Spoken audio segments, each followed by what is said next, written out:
पुणे विद्येच्या माहेरघराबरोबर अनेक प्राचीन मंदिरांचा लेण्यांचा वारसा जपणारे, त्यापैकी असेच एक मंदिररत्न बाणेर परिसरात दडलेले आहे. कित्येकांना ते माहीतही नसेल. आज त्याबद्दल जाणून घेऊया.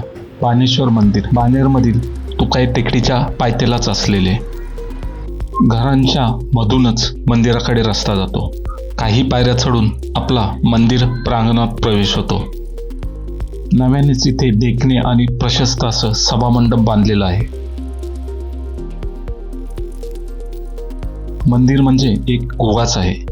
दोन्ही बाजूंनी खोदून काढलेल्या कातळातून एक छोटी पायवाट आपल्याला आत घेऊन जाते. बाणेश्वर मंदिर हे पांडव निर्मित असून इथे पांडवांनी वास्तव्य केल्याची आख्यायिका आहे. पुरातत्व खात्यानुसार हे 12व्या शतकातील असून गुहेच्या सुरुवातीला काही शिवालय आहेत. ते तिथे वसलेल्या राज्यकर्त्यांचे असून त्यांना वीरगळ म्हणून आता संबोधले जाते. मुख्य गुहेच्या आत 3 छोट्या गुहा आहेत. पहिल्या गुहेत शिवाबरोबर शक्ती म्हणजे गंगाच. इथे बारमाही शिवशक्तीचा स्रोत वाहत असतो. या गुहेमध्ये पाण्याचे जिवंत झरे आहेत. बाजूलाच पाषाणातील देखणी गणेश मूर्ती आणि त्याच्याबरोबर आणखीन काही मूर्ती आहेत. मधल्या गुहेमध्ये शिवाचे देखणे शिवलिंग आहे. 2006 मध्ये पूर्वी असलेले भग्न शिवलिंग काढून तेथे या नवीन शिवलिंगाची स्थापना केलेली आहे. क्षणभर आपण गजबजलेल्या शहराच्या मधोमध आहोत याचा विसर पडतो.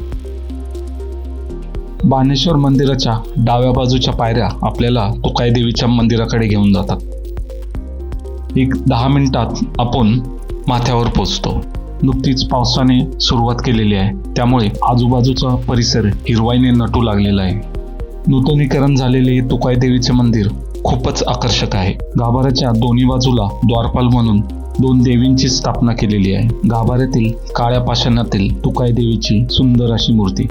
तुकाई देवीच्या मंदिराचे नूतनीकरण करताना जुन्या मंदिराचे काही अवशेष तिथे आपल्याला पाहायला मिळतात.